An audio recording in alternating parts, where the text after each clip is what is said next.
All instructions processed by the CPU consist of two parts, the opcode and the operand. The opcode specifies the operation to be carried out, such as add or sub using Little Man Computer, while the operand specifies the memory address or value used in the operation. In this example, let's say the opcode represents the Little Man Computer mnemonic add, and the operand is 43. But how does the processor know whether 43 is the value to add or the memory address from which to fetch the value? That's why addressing modes are used.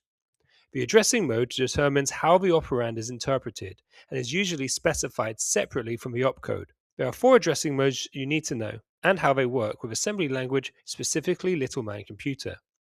With immediate addressing, the operand is the actual value to be used in the instruction.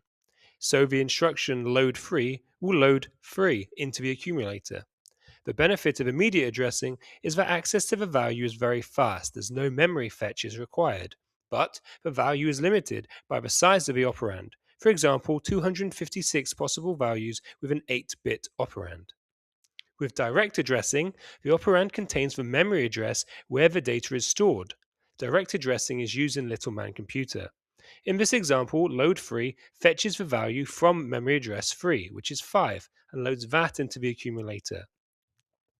An advantage of direct addressing is that it allows instructions to access data stored in memory, enabling variables and reusable data to be used in programs. However, it is slower than immediate addressing because data must be fetched from memory, and the range of accessible memory addresses is limited again by the size of the operand.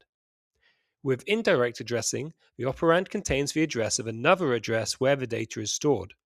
In this example of load free, memory address 3 is checked. Instead of interpreting 5 as a value like direct addressing, it is seen as another address where the actual value, in this instance 1, is stored and fetched to be loaded into the accumulator.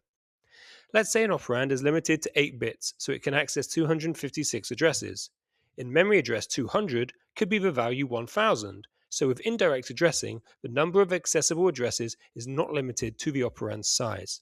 So a benefit is that indirect addressing allows access to a larger range of memory locations, but it requires extra memory fetches, making it slower.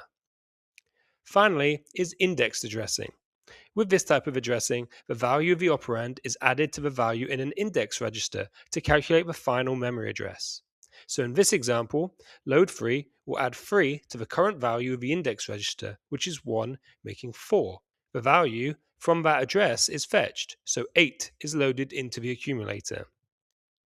Index addressing allows efficient access to sequential data such as arrays by updating the index register rather than changing the instruction. But it is slower and more complex because the final address must be calculated using the index register.